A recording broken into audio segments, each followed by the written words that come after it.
हाँ जी प्यारे बच्चों, मैं गगन स्वागत करता हूँ आपका स्टडी बडी कोचिंग एकेडमी के एक नए यूट्यूब वीडियो में। पिछली वीडियो में हमने 4th चैप्टर स्टार्ट किया था। 4.1 एक्सरसाइज के लिए इंट्रोडक्टरी वीडियो बनाई थी, ठीक है। अब हम 4.1 एक्सरसाइज को कम्प्लीटली सॉल्व करेंगे, एक एक क्वेश्चन को डिटेल में सॉल्व करेंगे। लेकिन आपसे मैं ये कहना चाहता हूँ कि इस वीडियो को देखने से पहले आप सभी सम को खुद ट्राई करें, ठीक है। और जिस सम में भी दिक्कत आती है सिर्फ वही सम इस वीडियो से समझें, ठीक है। तो चलिए शुरू करते हैं।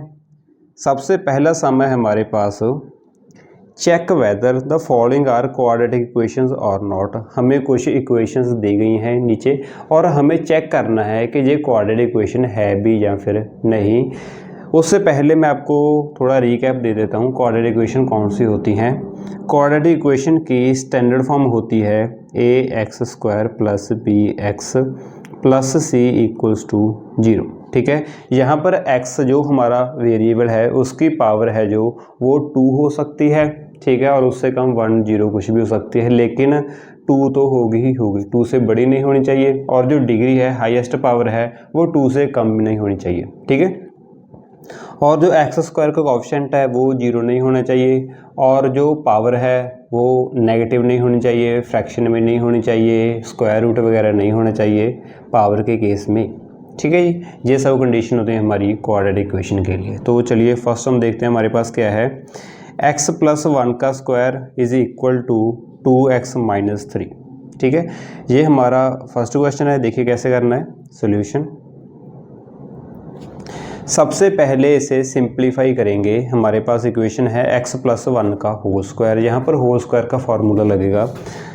होल स्क्वायर का फार्मूला क्या होता है, a + b का होल स्क्वायर होता है a² + b² + 2ab, ठीक है। इससे यूज़ करके हम सॉल्व करते हैं। यहाँ पर देखिए कंपेयर करेंगे, ये हो गया x हो गया a, 1 हो गया b और ये हो गया उसका होल स्क्वायर, ठीक है। तो कैसे आएगा देखिए, सबसे पहले लिखेंगे a² यानी कि x का स्क्वायर, उसके बाद + b² यानी कि 1 का स्क्वायर 1 ही हो जाएगा। उसके बाद 2 × a × b = आ गया हमारे पास 2 × x - 3, ऐसे ही लिख लिया मैंने, ठीक है। उसके बाद दोबारा सिंप्लीफाई करते हैं। मेरे पास हो जाएगा x², 1 का स्क्वायर 1 हो जाएगा। यहाँ पर देखिए 2 × 1 2 और साथ में x = इसे ब्रैकेट ओपन करेंगे, 2 की मल्टीप्लाई x के साथ 2x हो जाएगा, 2 की मल्टीप्लाई -3 के साथ -3 × 2 = 6 हो जाएगा। उसके बाद सभी टर्म्स को लेफ्ट हैंड साइड में लेकर आते हैं।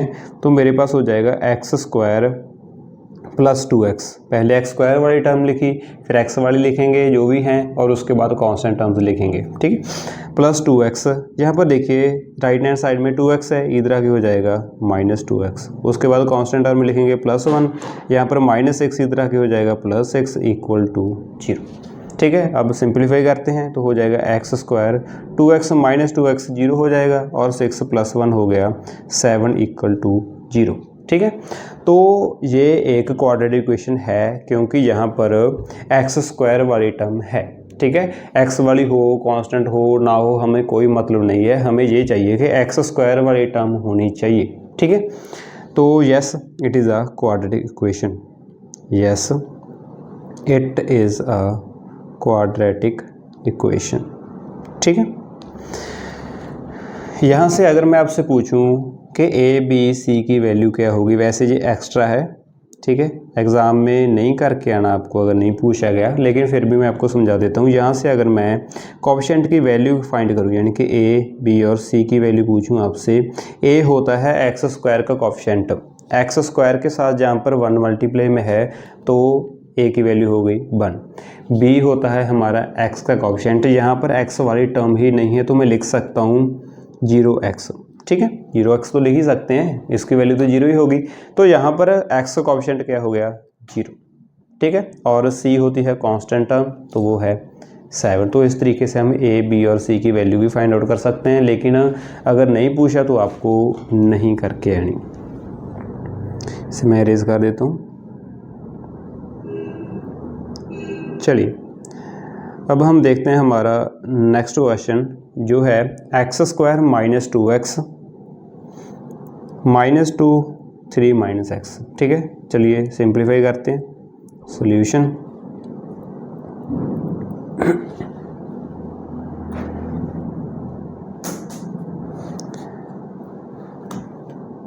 X square minus 2x equals to -2 into 3 minus x. ठीक है, ये तो सिंप्लीफाइड ही हैं। एक्स स्क्वायर माइनस 2x ऐसे लिख लिया है। यहाँ पर ब्रैकेट ओपन करेंगे, -2 की मल्टीप्लाई 3 से की, -3 2 6 हो जाएगा, -2 की मल्टीप्लाई -x से की, माइनस माइनस हो जाएगा प्लस, और 2 इंटू एक्स हो जाएगा। उसके बाद लेफ्ट हैंड साइड में लेकर आते हैं, पहले एक्स स्क्वायर वाली टर्म, उसके बाद एक्स वाई टर्म यहाँ पर -2x है, और यहाँ पर प्लस का 2 इधर आके हो जाएगा -2x, -x इधर आके हो जाएगा +6 इक्वल्स टू 0। अब सिंप्लीफाई करते हैं। X square -2x x common, -2 हो जाएगा -4। ठीक है जी, +6 इक्वल टू 0। ये क्या बन गई, हमारी एक इक्वेशन बन गई। और ध्यान से देखिए, ये एक क्वाड्रेटिक इक्वेशन ही है। ठीक है, क्योंकि हाईएस्ट पावर 2 है, तो therefore it is a quadratic equation। ठीक है जी, चलिए नेक्स्ट हम देखते हैं। हमारे पास है x -2 into x plus 1 is equal to x -1 into x plus 3। देखिए, सबसे पहले इन ब्रैकेट्स को ओपन करेंगे। सोल्यूशन हमारे पास है x -2 की मल्टीप्लाई x प्लस 1 से करने का तरीका क्या था, मैंने आपको बताया था कि सबसे पहले x की मल्टीप्लाई पूरी ब्रैकेट से करेंगे, यानी कि x मल्टीप्लाई x प्लस 1 करेंगे। उसके बाद -2 की मल्टीप्लाई पूरे ब्रैकेट के साथ करेंगे, -2 इंटू एक्स प्लस 1 करेंगे, इक्वल्स टू यहाँ पर भी सेम x की मल्टीप्लाई पूरी ब्रैकेट के साथ करेंगे, x इंटू एक्स प्लस 3, और उसके बाद -1 की मल्टीप्लाई पूरी ब्रैकेट के साथ करेंगे, -1 इंटू एक्स प्लस 3।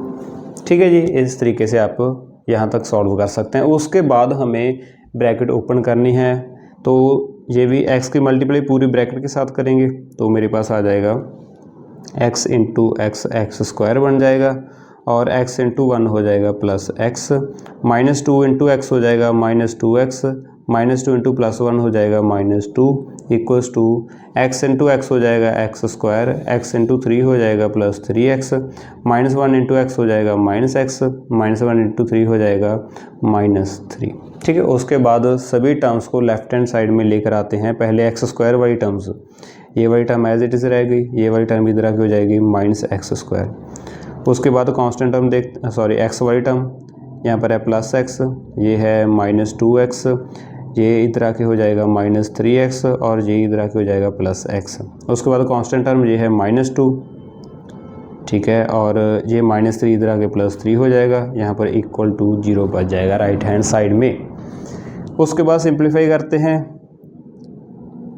देखिए, x² -x² 0 हो जाएगा, और x -2x -3x plus x। इसे कैसे करते हैं, देखिए x तो चारों में कॉमन है, तो ये x लिख लिया है। उसके बाद यहाँ पर है 1, यहाँ पर है -2, यहाँ पर है -3, यहाँ पर है +1। इन्हें सिंप्लीफाई करें, 1 और 1 2 हो जाएंगे, ठीक है, 2 -2 0, और यहाँ पर बच गया -3। ठीक, तो यहाँ पर बच जाएगा -3। इरेज कर देता हूँ मैं।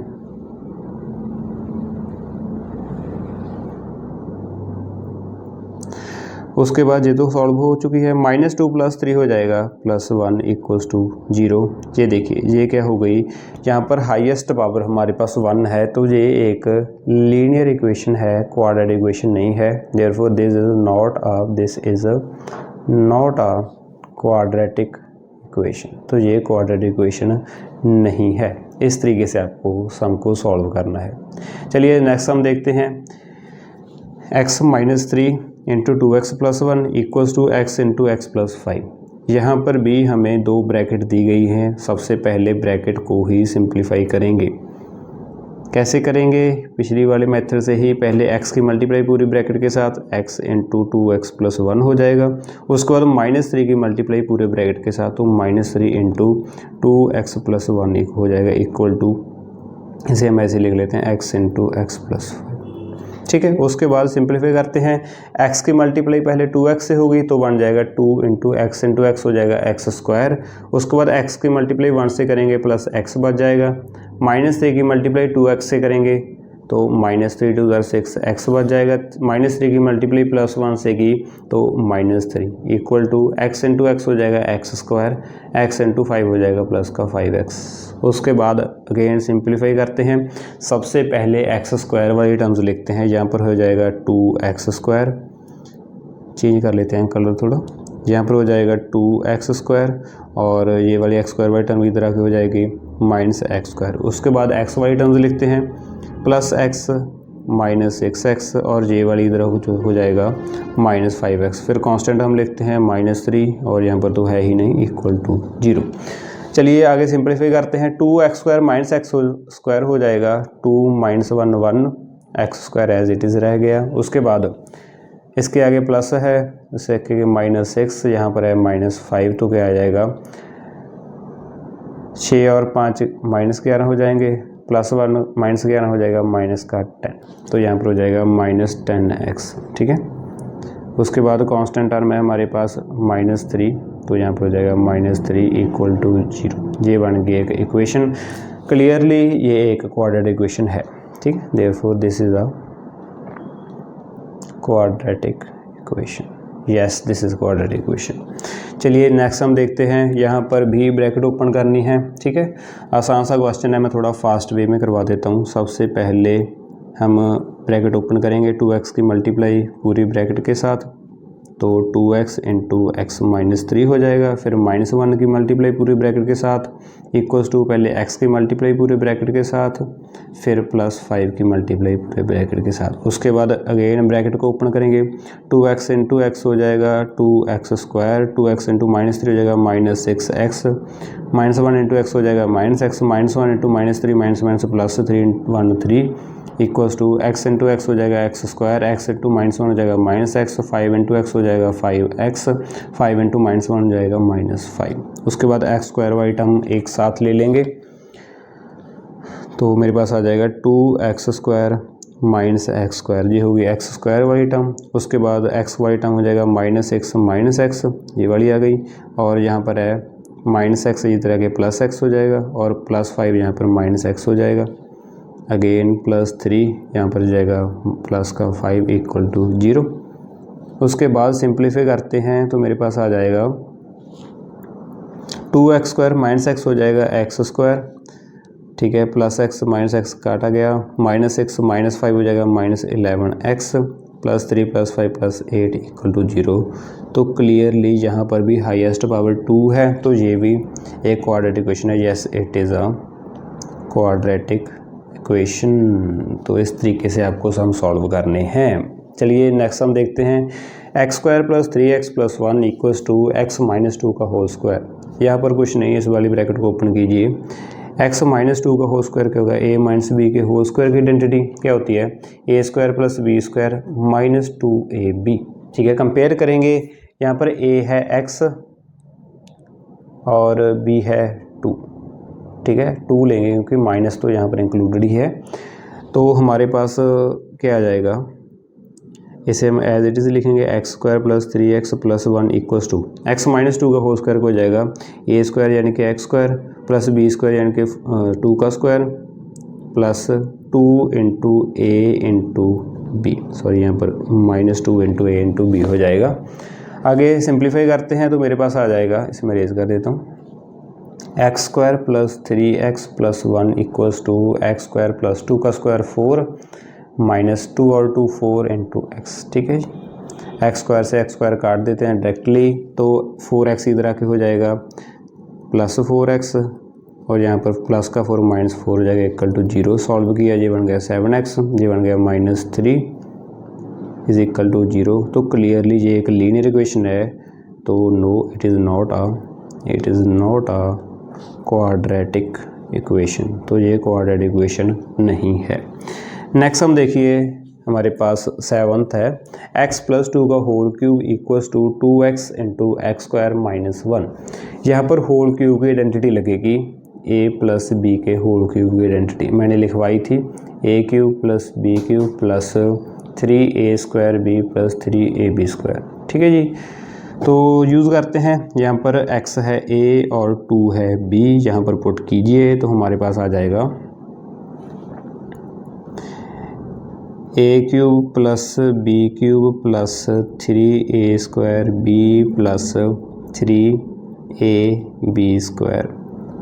इज इक्वल टू यहाँ पर है 2x इंटू एक्स का स्क्वायर माइनस 1। ठीक है, चलिए सिंप्लीफाई करते हैं। यहाँ पर x क्यूब बन जाएगा, ये 2 का क्यूब हो जाएगा 8 प्लस 3 2 6 x² प्लस 2 का square 4 3 12x equals to 2x into x square हो जाएगा 2x का क्यूब, क्योंकि 2 तो एज इट इज़ रह गया x इंटू एक्स स्क्वायर हो जाएगा x की 3 बार मल्टीप्लाई यानी कि x क्यूब। ठीक है जी, तो चलिए यहाँ पर मैंने लिख दिया 2x क्यूब हो गया। उसके बाद 2x की मल्टीप्लाई -1 से की -2x आ जाएगा। ठीक है, अब सभी को लेफ्ट हैंड साइड लेकर आते हैं। पहले x क्यूब वाली टर्म्स, कलर चेंज कर लेते हैं। पहले x क्यूब वाली टर्म, यहाँ से 2x क्यूब इधर हो जाएगा -2x क्यूब। उसके बाद x स्क्वायर वाली टर्म ये रही प्लस 6x² और यहाँ पर है नहीं है। ठीक है, तो ऐसे लिख देते हैं। उसके बाद x वाली टर्म इधर है प्लस 12x और यहाँ है -2x, इधर हो जाएगा प्लस 2x। उसके बाद कांस्टेंट टर्म है हमारे पास प्लस 8 इक्वल्स टू 0। इसे सिंप्लीफाई करेंगे, x क्यूब तो यहाँ पर x क्यूब लिखा, यहाँ पर है 1 -2 हो जाएगा -1। उसके बाद x स्क्वायर वाली टर्म ये रही प्लस 6x²। उसके बाद x वाली term x as it is लिखेंगे, 12 + 2 हो जाएगा 14 प्लस 8 इक्वल टू 0। तो ये रही हमारे पास एक इक्वेशन। क्लियरली यहाँ पर हाईएस्ट पावर 3 है, तो ये एक क्यूबिक इक्वेशन है। कौन सी है? ये एक क्यूबिक इक्वेशन है, तो क्लियरली ये क्वाड्रेटिक इक्वेशन नहीं है। तो no, this is not a quadratic equation, this is a cubic equation. चलिए नेक्स्ट हम देखते हैं x cube -4x² -x + 1 is equal to x - 2 का whole cube. x - 2 whole cube का मैंने आपको फार्मूला बताया था, a - b होल क्यूब का फार्मूला होगा a cube -b cube plus -3a² b plus 3ab²। इसे मैंने याद करने का या समझने का तरीका भी बताया था कि a + b होल क्यूब के फार्मूले में जहाँ पर भी b है वहाँ पर -b पुट कर दीजिए, तो a - b होल क्यूब का फार्मूला आ जाएगा। ठीक है, उससे भी आप कर सकते हैं। तो यहाँ पर देखिए सॉल्व करते हैं, मेरे पास क्या आएगा, x cube -4x² -x + 1 equal to a cube -b cube 2 का क्यूब 8 हो जाएगा, आगे -3a² इंटू b है 2 plus 3 into a into b का स्क्वायर यानी कि 2 का स्क्वायर। तो क्या हो जाएगा, x cube -4x² -x + 1 is equal to x cube -8, यहाँ पर हो जाएगा 3 2 6x² और यहाँ पर हो जाएगा 2 का स्क्वायर 4 इंटू 3 12x। ठीक है, सभी टर्म्स को लेफ्ट हैंड साइड लेकर आते हैं, तो मेरे पास से कैंसिल कर देते हैं। x क्यूब से x क्यूब कैंसिल हो गए, क्योंकि इक्वल टू के दोनों ऑपोजिट साइड में है तो कैंसिल हो जाएंगे। अगर आप समझना चाहते हैं तो यहाँ पर ये इधर आके हो जाएगा -x क्यूब और x क्यूब -x क्यूब की क्या हो जाएगा, 0 हो जाएगा। ठीक है, तो मैंने डायरेक्टली कट कर दिया, आप भी डायरेक्टली कट कर सकते हैं। तो उसके बाद x स्क्वायर वाली टर्म लिखेंगे, यहाँ पर है -4x² और यहाँ पर है -6, यहाँ पर हो जाएगा +x²। उसके बाद x वाली टर्म ये है -x और ये है इधर आके -12x हो जाएगा, यहाँ पर है +1 और -8 उधर जाके हो जाएगा +8 इक्वल टू 0। ठीक है, सिंप्लीफाई करते हैं। x स्क्वायर वाली टर्म देखिए ऐसे लिखा, -4 + 6 हो जाएगा प्लस का 2 और उसके बाद x वाली टर्म x लिखा, -1 -12 हो जाएगा -13 और 8 + 1 हो जाएगा 9 इक्वल टू 0। थोड़ा सिंप्लीफाई करें तो 2x² -13x plus 9 equal to 0, ये रही हमारी एक इक्वेशन। क्लियरली यहाँ पर डिग्री 2 है, तो yes this is a quadratic equation, this is a quadratic equation. तो क्लियरली ये क्वाड्रेटिक इक्वेशन है। तो इस तरीके से आपको इन सम को सॉल्व करना है। ठीक है जी, उसके बाद हमें कुछ स्टेटमेंट वाले क्वेश्चन दिए गए हैं जिन्हें हमें इक्वेशन की फॉर्म में लिखना है, रिप्रेजेंट करना है, सॉल्व नहीं करना, सिर्फ रिप्रेजेंट करना है। सॉल्व करना हम नेक्स्ट एक्सरसाइज में डिस्कस करेंगे। क्वेश्चन देखिए, represent the following situations in form of quadratic equation. हमें बाकायदा दिया गया है कि सिर्फ क्वाड्रेटिक इक्वेशन में ही लिखना है और वो भी सिर्फ वन वेरिएबल ही होना चाहिए। वो बताया नहीं गया, लेकिन हम मान के चलते हैं कि वन वेरिएबल में ही होने चाहिए, यानी कि हम सिर्फ एक्स ही लेट करेंगे सभी वेरिएबल्स को। ठीक है जी, तो चलिए देखिए, पहला क्वेश्चन है the area of a rectangular plot. कोई रेक्टेंगुलर जगह है, कोई रेक्टेंगुलर प्लॉट है हमारे पास, उसका एरिया गिवन है 528 मीटर स्क्वायर। ठीक है, इतना एरिया है उस रेक्टेंगुलर प्लॉट का। The length of the plot in meters. Length अगर हम मीटर्स में कैलकुलेट करें, देखें, is one more than twice its breadth. तो उसकी जो लेंथ है वो ब्रेथ के ट्वाइस से भी एक ज़्यादा है। We need to find length and breadth of the plot. हमें लेंथ और ब्रेथ दोनों फाइंड करनी है, लेकिन हम लेट तो सिर्फ एक को ही कर सकते हैं, या लेंथ को या फिर ब्रेथ को। ठीक है, इस बात का आपको ध्यान रखना है। या तो हम एक्स लेंथ को लेट कर सकते हैं या फिर एक्स हम ब्रेथ को लेट कर सकते हैं, दोनों को नहीं। ठीक है, अगर आप लेंथ को एक्स लेट करेंगे, ब्रेथ को वाई लेट करेंगे, तो वो दो पॉलिनोमियल या फिर दो वेरिएबल में इक्वेशन बन जाएगी, वो भी हमें नहीं चाहिए, वो भी गलत हो जाएगी। ठीक है, तो देखिए कैसे करना है सॉल्यूशन। लेट द तो लेंथ और ब्रेथ में से कौन सी चीज़ लेट करें, आपकी मर्जी है। आप लेंथ को भी लेट कर सकते हैं और ब्रेथ को भी लेट कर सकते हैं, लेकिन यहाँ पर एक्सपीरियंस के साथ मैं ये कह सकता हूँ कि अगर मैं ब्रेथ को एक्स लेट करूँ तो मुझे वाई निकालने में लेंथ निकालने में थोड़ी आसानी होगी। देखिए आप कैसे। तो let the breadth of rectangular plot be y. Y length है और कौन सी यूनिट में है, मीटर्स में से, तो वाई मीटर क्या है, उसकी ब्रेथ है। ठीक है, therefore according to the question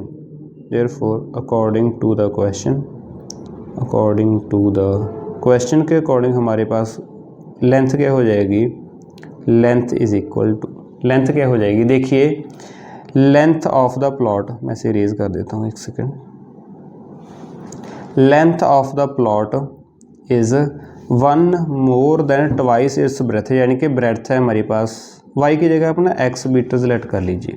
ठीक है, क्योंकि हम नॉर्मल वेरिएबल सभी जगह एक्स ही देखते हैं, तो आप एक्स ही लेट कर लीजिए। तो मान लीजिए ब्रेथ हमारे पास एक्स मीटर्स है, तो अकॉर्डिंग टू द क्वेश्चन हमारे पास क्या है, length is one more than twice its breath, यानी कि ब्रेथ का अगर आप ट्वाइस करेंगे, यानी कि 2x करेंगे, मैं कलर चेंज कर लेता हूँ, ब्रेथ का अगर आप ट्वाइस करेंगे और उसमें एक ऐड करेंगे, फिर जाकर वो लेंथ के बराबर आएगा, लेंथ के इक्वल आएगा।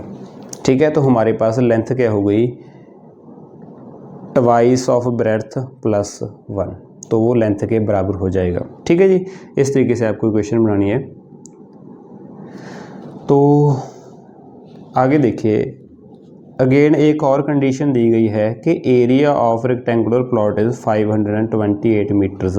हमें एरिया गिवन है और रेक्टेंगुलर प्लॉट का एरिया क्या होता है। ठीक है, सबसे पहले डायग्राम बना लेते हैं, क्वेश्चन में ज़रूरी होती है डायग्राम बनानी भी। तो ये रही हमारे पास डायग्राम। ठीक है, लेंथ कितनी है, ये देखिए लेंथ है 1 + 2x, और ब्रेथ कितनी है, हमने एक्स लेट की थी breath.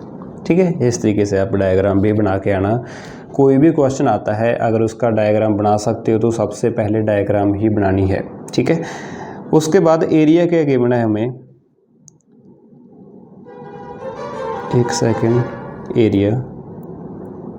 Area is length into breadth. ठीक है, लेंथ कितनी है हमारे पास, 1 + 2x लेंथ है, और ब्रेथ कितनी है हमारे पास, x, और इसकी वैल्यू हमें क्वेश्चन में दी गई है 528 मीटर स्क्वायर, हमें इसकी एरिया की वैल्यू दी गई है। बस इक्वेशन बन गई है, बस सिंप्लीफाई करना बाकी है। कैसे सिंप्लीफाई करेंगे, x की मल्टीप्लाई पहले 1 से करेंगे, x बन जाएगा, एक्स की मल्टीप्लाई 2x से करेंगे प्लस 2x स्क्वायर बन जाएगा इज इक्वल टू 528। थोड़ा रीअरेंज करते हैं, सबसे पहले एक्स स्क्वायर वाली टर्म, फिर एक्स वाली, फिर कांस्टेंट टर्म, इधर आके हो जाएगी -528 इक्वल टू 0। ठीक है, ये बन गई हमारी quadratic equation. This is the required quadratic equation. ठीक है, इस तरीके से आपको सॉल्व करना है। नेक्स्ट क्वेश्चन देखिए, the product of two consecutive positive integers is 306, we need to find the integers. हमारे पास दो कॉन्जिक्यूटिव पॉजिटिव इंटीजर्स हैं। ठीक है, कॉन्जिक्यूटिव का मतलब होता है कि लगातार, जैसे 4 के बाद 5 ही आएगा तो 4 और 5 कॉन्जिक्यूटिव है। ठीक है, 10 और 11 कॉन्जिक्यूटिव है, -2 और -3 या फिर -2 और -1 भी कॉन्जिक्यूटिव है। ठीक है जी। Okay, product of two consecutive positive integers, पहली बात तो पॉजिटिव ही लेनी है और इंटीजर्स होने चाहिए। ठीक है, जैसे 2, 3, 4, 5 कुछ भी हो सकता है। उनका जो प्रोडक्ट है वो 306 गिवन है। We need to find the integers, हमें इंटीजर्स की वैल्यू फाइंड करनी है। देखिए अगेन वही बात है कि आप इंटीजर्स को x और y नहीं ले सकते क्योंकि 2 वेरिएबल हो जाएंगे, हमें सिर्फ एक ही वेरिएबल लेना होगा। तो लेट कीजिए, हम लेट करते हैं। देखिए, let the smaller of two consecutive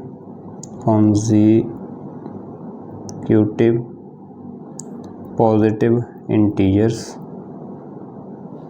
B x. एक इंटीजर मैंने x सेलेक्ट कर लिया जो छोटे वाला था, उसके नेक्स्ट वाला क्या होगा? ठीक है, therefore the next integer will be, उसके बाद वाला इंटीजर क्या होगा भाई? एक x है, उसके बाद वाला +1 ही होगा, x +1 ही होगा। 4 के बाद क्या आता है? 5। कैसे पता चला? 4 + 1 5 हो जाएगा। तो इस तरीके से अगर एक इंटीजर x है तो उसके साथ वाला होगा x +1। और आगे हमें दिया गया है कि इनका प्रोडक्ट है जो उस 306 है। Now according to the question, product of these numbers is equal to, number एक है x है और एक है x +1, इनका प्रोडक्ट गिवन है 306। इक्वेशन बन गई, बस सिंप्लीफाई करना बाकी है। x इंटू एक्स हो जाएगा x square, x into +1 x is equal to 306। तो इसे मैं लिख सकता हूँ x स्क्वायर प्लस x, ये हो जाएगा इधर आके -306 इक्वल टू 0। ये बन गई हमारी क्वाड्रेटिक इक्वेशन। ठीक है, मैं लिख देता हूँ, this is the required quadratic equation. ठीक है, इस तरीके से आप इसे सॉल्व कर सकते हैं। एग्ज़ाम में लिख सकते हैं कि x क्या है, वैसे हमने ऊपर लिख दिया कि x हमारा स्मॉलर नंबर है कॉन्जिक्यूटिव इंटीजर में से। उसके बाद नेक्स्ट हम देखिए, Rohan's mother is 26 years older than him. Rohan की मदर उससे 26 साल बड़ी है। The product of their edges, उनकी अगर मैं एज का प्रोडक्ट करूं, और 3 years from now will be 360, यानी कि आज से 3 साल बाद का कैसे पता चला? एक तो फ्रॉम नाउ यानी कि आज से बाद, और यहाँ पर आप ना टेंस के कौन सी फॉर्म है उससे आप इजीली अंदाज़ा लगा सकते हैं। यहाँ पर विल लिखा है तो फ्यूचर की बात हो रही है, इजीली देख सकता हूँ, मुझे कुछ नहीं देखना। विल हुआ तो फ्यूचर, वॉज हुआ तो पास्ट, इज MR हुआ तो प्रेजेंट। ठीक है, इससे आप देख सकते हैं। तो 3 साल बाद अगर उनकी एज का प्रोडक्ट करूँ तो वो 360 होगा मेरे पास। We like to find Rohan's present age, तो हमें रोहन की प्रेजेंट एज कैलकुलेट करनी है। यहाँ पर एक ही चीज़ कैलकुलेट करनी है तो उसे ही हम हमारा वेरिएबल मान लेंगे। ठीक है, तो देखिए कैसे होगा सोल्यूशन। लेट द, जिसे फाइंड करना है उसे ही हम एक्सलेट कर लेते हैं। Let the present age of Rohan, present age of Rohan be x, और एज किस में होगी? ईयर्स में। तो x ईयर्स हमारी रोहन की प्रेजेंट एज है। ठीक है, उसके बाद कंडीशन देखते हैं क्या है। Rohan's mother is 26 year older than him, ठीक है। तो रोहन की मदर की एज क्या होगी, उससे 26 साल ज़्यादा। Therefore the present age of Rohan's mother, Rohan की मदर की प्रेजेंट एज कितनी होगी, x साल का रोहन है, उससे 26 साल बड़ी हैं, तो x + 26 ईयर्स क्या होगी, उसकी मदर की एज हो जाएगी। ठीक है। नेक्स्ट कंडीशन क्या दी गई है कि आज से 3 साल बाद उनकी एजेस का प्रोडक्ट है वो 360 होगा। तो आफ्टर 3 ईयर्स या फिर 3 ईयर्स फ्रॉम नाउ, यानी कि आज से 3 साल बाद Rohan's age will be, Rohan's age क्या होगी हमारे पास, आज है x, 3 साल बाद होगी x + 3 ईयर्स। ठीक है। और 3 years from now Rohan's mother's age क्या होगी, उसकी मदर की एज होगी आज कितनी है x + 26, और 3 साल बाद कितनी होगी +3 ईयर्स। ठीक है। यानी कि ये कितनी आ जाएगी x + 26 और 3 हो जाएंगे 29 ईयर्स। ठीक है। और आगे हमें क्या दिया गया है कि उनकी एज का प्रोडक्ट है वो 360 होगा। ठीक है।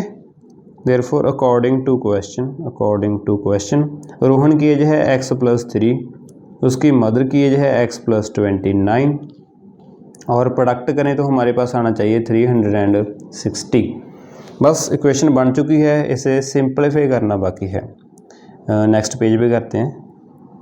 x + 3 और x + 29 = 360, यही था। हाँ जी। तो चलिए सॉल्व करते हैं। कैसे सॉल्व करेंगे, सबसे पहले x की मल्टीप्लाई पूरी ब्रैकेट के साथ। ठीक है। तो मेरे पास क्या हो जाएगा x × x + 29, उसके बाद +3 की मल्टीप्लाई पूरी ब्रैकेट के साथ = 360। ठीक है। सिंप्लीफाई करते हैं, x × x हो जाएगा x², x × 29 हो जाएगा 29x, प्लस 3 × x हो जाएगा 3x, 3 × 29 हो जाएगा 9 × 27 कल का 7, 2 हासिल, 3 दूनी 6 2 8, 87। ठीक है। = 360। अब इसे सॉल्व करते हैं। सबसे पहले x² वाली टर्म लिखेंगे, फिर x वाली टर्म यहाँ पर ऐसे लिखा 29 + 3 हो जाएगा 32, उसके बाद कांस्टेंट है यहाँ पर 87, ये हो जाएगा इधर के -360 = 0। इसे भी सिंप्लीफाई कर लेते हैं, x² + 32x 87 - 36, तो 36 87 माइनस करेंगे, 10 में से 7 गए 3, और यहाँ पर 15 में से 8 के तो 7, यहाँ पर बच गया 2, तो ये हो गया 273, बड़ा था 360, तो साइन लगेगा माइनस का = 0। ठीक है जी। तो हमारे पास इक्वेशन बन चुकी है, ये रही हमारी equation. This is the required equation, this is the required quadratic equation. ठीक है। इस तरीके से हम कैलकुलेट कर सकते हैं। आगे देखिए हमारा लास्ट क्वेश्चन है,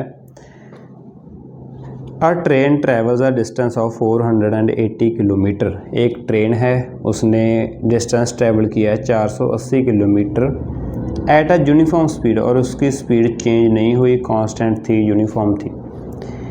if the speed had been 8 km/h less, यानी कि अगर उसकी स्पीड 8 किलोमीटर प्रति घंटे की दर से कम होती, ठीक है, then it would have taken 7 hours more to cover the same distance, तो उसको सेम डिस्टेंस के लिए 3 घंटे ज़्यादा लगने थे।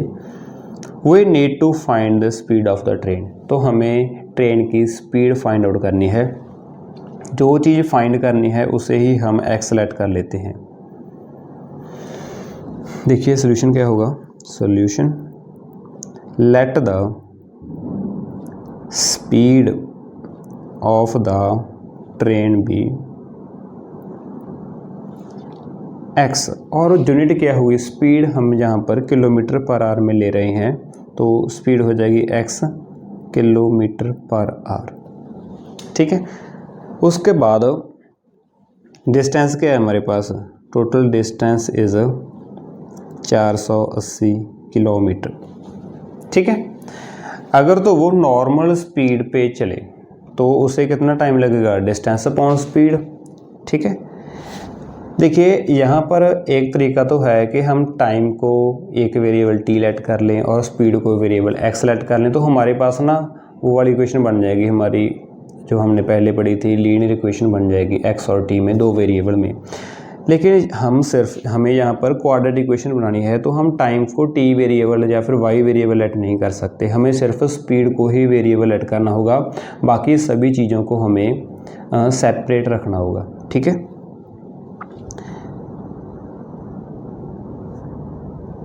तो हमारे पास इनिशियल टाइम क्या होगा, ठीक है, देयरफॉर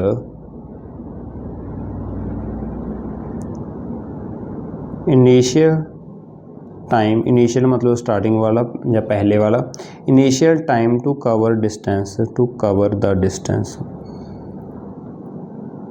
इज इक्वल टू, देखिए हमारे पास स्पीड इक्वल होती है डिस्टेंस अपॉन टाइम के। ठीक है, तो यहाँ से मेरे पास टाइम क्या हो जाएगा, डिस्टेंस अपॉन स्पीड के इक्वल हो जाएगा। ठीक है, तो टाइम कितना हो जाएगा, डिस्टेंस अपॉन स्पीड, डिस्टेंस कितना है 480 किलोमीटर और स्पीड क्या है हमारे पास x, तो पहले वाला टाइम कितना हो गया 480 अपॉन x। ठीक है, इसे आपको ध्यान में रखना है, या फिर इसे इक्वेशन नंबर 1 कह देते हैं। ठीक है, उसके बाद सेकंड कंडीशन है हमारे पास कि अगर उसकी स्पीड 8 किलोमीटर पर आवर कम होती तो उसे टाइम भी 3 घंटे कम लगते। ठीक है, जो क्वेश्चन में आगे लिखते हैं, इन सेकंड केस, इसे हम सेकंड केस कह देते हैं अपनी मर्जी से। In second case if speed is less bye 8 kilometre per hour, अगर 8 किलोमीटर प्रति घंटे से स्पीड लेस होगी, ठीक है, then speed is equal to, speed कितनी होगी भाई, x पहले थी उससे 8 कम, तो हो जाएगी speed x minus 8 kilometre per hour हो जाएगी हमारे पास। ठीक है, और टाइम टेकन, टाइम कितना लगा, time taken is 3 hours less, 3 घंटे कम लगे, ये देखिए 3 आवर्स ज़्यादा लगेंगे, 3 आवर्स मोर, क्योंकि स्पीड कम हुई है तो टाइम ज़्यादा लगेगा, 3 आवर्स मोर। ठीक है,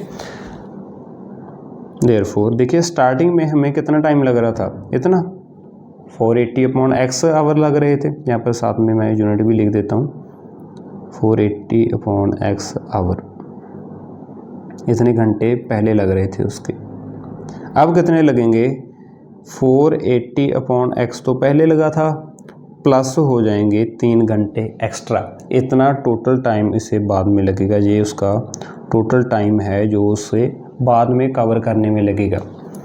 और टाइम किसके इक्वल होता है, डिस्टेंस अपॉन स्पीड के, अभी देखा था हमने, और डिस्टेंस तो सेम ही है, वो तो हमने चेंज नहीं किया, 480 है।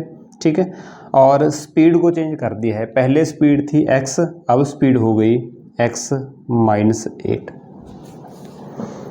ठीक है, ये इक्वेशन बन चुकी है, बस अब हम इसे सॉल्व करेंगे। देखिए कैसे सॉल्व करना है, इसे मैं इरेज कर देता हूँ। ठीक है, तो देखिए कैसे सॉल्व करेंगे, देखिए सबसे पहले हम लेफ़्ट हैंड साइड को सॉल्व करते हैं। ठीक है, तो यहाँ पर नीचे डिनोमिनेटर 1 है, यहाँ पर डिनोमिनेटर x है, इन्हें इक्वल करने के लिए हमें नीचे x बनाना होगा, क्योंकि x तो x बना ही पड़ा है, और 1 को x से मल्टीप्लाई करने पर हमें डिनोमिनेटर x ईजिली मिल जाएगा। ठीक है, तो चलिए x को x बनाने की ज़रूरत नहीं है, बना पड़ा है, तो ऊपर 480 ऐसे ही आ जाएगा। 1 को x बनाना है तो मल्टीप्लाई करेंगे x से, नीचे किया तो ऊपर भी करेंगे, तो ऊपर बन जाएगा 3x x0। ठीक है, is equal to 480 upon x minus 8, यहाँ पर समझ आ गया। ठीक है, उसके बाद क्या करेंगे, कुछ नहीं, बस क्रॉस मल्टीप्लाई, क्योंकि x यहाँ पर डिवाइड में है, इधर आके मल्टीप्लाई हो जाएगा, x माइनस 8 यहाँ पर डिवाइड में, इधर आके मल्टीप्लाई हो जाएगा पूरी इक्वेशन के साथ। तो अभी हम क्रॉस मल्टीप्लाई करेंगे। ठीक है, नेक्स्ट पेज पे करते हैं, 480 plus 3x upon x plus 3x upon x is equal to 480 upon x minus 8। ठीक है, क्रॉस मल्टीप्लाई करते हैं तो मेरे पास बन जाएगा 480 प्लस 3x पूरे की मल्टीप्लाई हो जाएगी x माइनस 8 के साथ इक्वल्स टू इधर x मल्टीप्लाई हो जाएगा 480 के साथ। उसके बाद बस सिंप्लीफाई करते हैं। देखिए पहले 480 की मल्टीप्लाई पूरी ब्रैकेट के साथ मेरे पास आ जाएगा 480 इंटू एक्स माइनस 8। उसके बाद प्लस 3x की मल्टीप्लाई पूरी ब्रैकेट के साथ तो मेरे पास आ जाएगा 3x into x minus 8 equal to 480x।